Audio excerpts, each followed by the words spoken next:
Morning students, my self Rajeshwari Devi Rathore, assistant professor in history. आज हम लेंगे विश्व का इतिहास में से नया टॉपिक 19वीं शताब्दी में जापान का आधुनिकीकरण या modernisation of Japan in 19th century. तो पहले हम ले रहे हैं शोगुन व्यवस्था। मध्यकाल में जापान में सामंतवाद चरमोत्कर्ष पर था। शक्तिशाली सामंतों की उपाधि शोगुन थी। शोगुन का शाब्दिक अर्थ बर्बरों का दमन करने वाला होता है। वह सेना का शीर्ष अधिकारी होता था। जापान की सरकार का सैन्य स्वरूप था। जापानी सैनिक वर्ग की नीति संहिता को बुशिदो कहा जाता था। शोगुन व्यवस्था के समय राजनीति का केंद्र येडो था। जापानी सम्राट को मिकादो कहते थे, जो क्योतो में निवास करता था। सम्राट क्योतो में ही अपने उच्च अधिकारियों कुगी से मंत्रणा करता था। शोगुन ने राज्य की समस्त शक्तियों पर आधिपत्य स्थापित कर लिया। 8 जुलाई 1853 में अमेरिकी नौसेना के अधिकारी कॉमोडोर पेरी को वहां के राष्ट्रपति फिलमोर द्वारा 4 जहाज़ों के साथ येडो की खाड़ी में उतरने की स्वीकृति के साथ ही जापान के द्वार विदेशियों के लिए खुल गए। जापान के द्वार विदेशियों के खुलने के मूल में शोगुन को माना जाता है। यह स्थिति उनके लिए बड़ी समस्या बन गई, क्योंकि जापान में उनका विरोध आरंभ हो गया। इस घटना के साथ ही शोगुनों का पतन प्रारंभ होने लगा। तोकुगावा वंश के सामंत योरितोमो का नाम भी शोगुनों में उल्लेखनीय रहा है। कालांतर में सत्सुमा एवं चोशु वंश शोगुनों का विरोधी हो गया। इसके साथ ही जिस शोगुन ने अमेरिका से संधि की थी, उसकी मृत्यु हो चुकी थी। 1866 ईस्वी में अंतिम शोगुन केइकी गद्दी पर बैठा। इस प्रकार परिस्थितियों में परिवर्तन आने लगा। शोगुन पर चारों तरफ से दबाव आने के कारण 14 अक्टूबर 1867 को उसने त्यागपत्र दे दिया। इस प्रकार तोकुगावा संप्रदाय के पतन के साथ जापान की पृथकत्व की नीति का सदा के लिए अंत हो गया। शोगुन के समाप्त होने पर 25 जनवरी 1868 को मुत्सुहितो जापान का सम्राट बना, जो 15 वर्ष की आयु में ही बन गया। उसे विदेशी विचारों के संपर्क के साथ साथ कूटनीतिज्ञ माना जाता है। उसने राज्य सत्ता पर आधिपत्य स्थापित करके सामंतों को जागीरों से अपदस्थ करके निर्बल बना दिया। अपनी राजधानी को उसने क्योतो से येडो अर्थात टोक्यो स्थानांतरित कर दिया। जापान में शोगुन से सम्राट के पास सत्ता के हस्तांतरण के साथ ही आधुनिकीकरण की शुरुआत हो गई।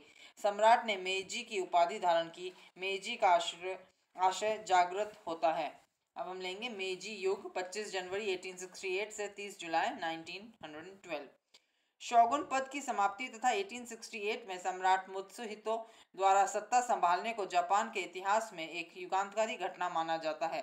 इस काल में जापान में प्रत्येक क्षेत्र में प्रगति देखने को मिलती है, जो इस प्रकार से है। पहला, सामंत प्रथा की समाप्ति। विधायिनी परिषद के माध्यम से कार्य करने वाले इस शासन को अनेक समस्याओं से मुखातिब होना पड़ा। इन समस्याओं में अहम समस्या सामंतवाद की थी। जब तक शाही शासन एवं जनता के मध्य सामंती सरदार मौजूद थे, तब तक सत्ता का केंद्रीकरण हो पाना चुनौतीपूर्ण कार्य था। परंतु 1868 में सामंती सरदार के क्षेत्र में केंद्रीय प्रशासन के प्रतिनिधि के रूप में नागरिक अधिकारी की नियुक्ति होने के उपरांत सामंतों की पकड़ शासन से ढीली पड़ने लगी। 1869 ईस्वी तक सत्सुमा, चोशु, हिजेन व टोसा ने सम्राट के समक्ष समर्पण कर दिया। जागीरों के समर्पण के पश्चात 1871 में एक शाही फरमान द्वारा सामंतवाद का पूर्णतः अंत कर दिया गया। दूसरा है सैन्य सुधार। मेइजी की स्थापना से पूर्व सैन्य व्यवस्था का आधार सामंती था, परंतु सामंत प्रथा के अंत के उपरांत सैनिक संगठन में परिवर्तन देखने को मिला। अभी तक जापान में सैनिक कार्यों का निष्पादन समुराय वर्ग द्वारा किया जाता था। इस वर्ग के अलावा किसी का भी सैन्य सेवाओं में प्रवेश नहीं था। परंतु सामंत प्रथा की समाप्ति के पश्चात यह तय किया गया कि कोई भी व्यक्ति अपनी योग्यता एवं क्षमता के आधार पर सेना में भर्ती हो सकता है।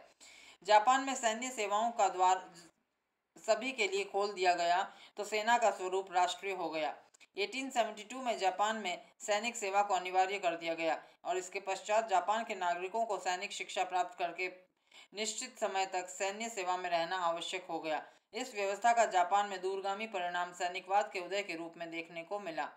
अंततः जापान की साम्राज्यवादी आकांक्षा बलवती होने लगी और वह भी साम्राज्यवादी युद्धों में उलझ गया।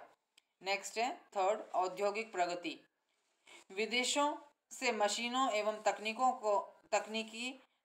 को आयात किया जापान ने और कल कारखाने स्थापित किए। सरकार ने धन व्यय करने के लिए पूंजीपतियों को प्रोत्साहित किया। फलतः कुछ समय के बाद ही जापान में कारखाने स्थापित होने लगे। सरकार ने वाष्प शक्ति से कारखानों को संचालित करने का प्रयास किया और 1890 तक अधिकांश कारखाने वाष्प शक्ति से संचालित होने लगे। औद्योगिक विकास के लिए धन की आवश्यकता होती है, इसलिए बैंकिंग व्यवस्था की ओर ध्यान दिया गया। 1868 ईस्वी तक सरकार के पास स्वयं का खर्च चलाने के लिए पर्याप्त आय नहीं थी। मुद्रा विनिमय एवं बैंकिंग समस्याओं को ध्यान में रखते हुए 1872 में राष्ट्रीय बैंक की स्थापना की गई। कालांतर में यह कार्य और प्रगति करने लगा। 1881 ईस्वी में केंद्रीय संस्था बैंक ऑफ जापान की स्थापना की गई। 1894 के पश्चात औद्योगिक एवं कृषि बैंकों की स्थापना होने लगी और इस प्रकार जापान में बैंकिंग प्रणाली फलीभूत होने लगी। औद्योगिक विकास के मूल में यातायात के साधनों का विकास भी प्रमुख रहा है। 1852 ईस्वी में सत्सुमा में भाप से चलने वाले जहाज़ों के नमूने तैयार किए गए। जापानी सरकार ने जहाज़ निर्माण करने वाली कंपनियों को आर्थिक संबल प्रदान किया।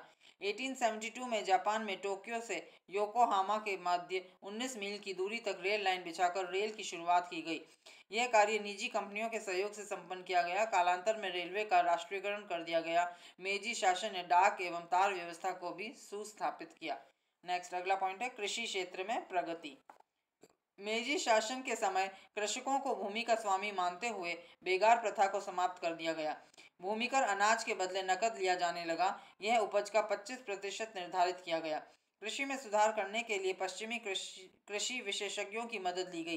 कृषि विद्यालयों की स्थापना की गई। अच्छी उपज देने वाले कृषि बीजों को उत्पन्न किया जाने लगा। नेक्स्ट पांचवा है बौद्धिक चेतना। शिक्षा के विकास से ही कोई राष्ट्र प्रत्येक क्षेत्र में विकास कर सकता है। इस सत्य को जापान ने स्वीकार करते हुए आधुनिक शिक्षा पर विशेष बल दिया। मेजी शासन की स्थापना के पश्चात 1871 ईस्वी में शिक्षा विभाग की स्थापना करके प्रत्येक परिवार के प्रत्येक सदस्य को शिक्षा ग्रहण करना अनिवार्य कर दिया गया। इसका परिणाम ये निकला कि समस्त जापानी शिक्षित हो गए। सर्वप्रथम बच्चों को चारित्रिक निर्माण संबंधी शिक्षा मुहैया करवाई जाती थी। इसके साथ ही राष्ट्र एवं सम्राट के प्रति भक्ति और निष्ठा का पाठ पढ़ाया जाता था। अनेक विद्यालयों एवं विश्वविद्यालयों की स्थापना की गई। जापान में स्त्रियों की शिक्षा पर भी विशेष बल दिया गया। प्राथमिक शिक्षा लड़कों के समान थी, परंतु माध्यमिक शिक्षा पत्नी और अच्छी माता बनने के लिए प्रदान की जाती थी। 1913 में जापान में महिला शिक्षा के लिए विश्वविद्यालय की स्थापना की गई। समाचार पत्रों ने जापानियों के बौद्धिक स्तर को बढ़ाने का कार्य किया। नेक्स्ट अगला पॉइंट है छठा राजनीतिक चेतना का अभ्युदय। 19वीं शताब्दी में जापान में कुछ प्रगतिशील सोच वाले विचारक पैदा हुए जिन्होंने शासन सुधार के लिए पहल की। शासन सुधार की पहल करने वालों का नेता इसागाकी नाइसुके था। उसने सम्राट से जापान में संसद के गठन की मांग की। जमींदारों, किसानों, मजदूरों और व्यापारियों का इस आंदोलन का समर्थन प्राप्त था। इस आंदोलन के परिणाम स्वरूप सम्राट ने जापान में एक सेनेट और प्रधान केंद्रीय न्यायालय की स्थापना की। 1878 ईस्वी में जापान में स्थानीय स्वशासन भी आरंभ किया गया। 1878 में प्रांतीय प्रतिनिधि सभा का गठन करने का निर्णय किया गया। शहरों, कस्बों और गांवों में इसी प्रकार के अनेक संगठन बनाए गए। शोगुन प्रथा की समाप्ति के पश्चात ही जापान में एकांतिक नीति के समाप्त होने के साथ ही सम्राट शक्तिशाली हो गया। उसने प्रशासनिक पुनर्गठन की पहल करते हुए 1868 ईस्वी में मंत्रिमंडल या परिषद का गठन किया। परिषद में 3 महत्वपूर्ण पद स्थापित किए। पहला सोसाई यानी सर्वोच्च अधिकारी, दूसरा प्रथम श्रेणी के पार्षद और तीसरा द्वितीय श्रेणी के पार्षद। वास्तविक शक्ति इसी परिषद के अधीन थी। इसके अतिरिक्त राज्य के 2 प्रमुख मंत्रियों तथा उनके अधीन अधिकारियों को भी नियुक्त किया गया।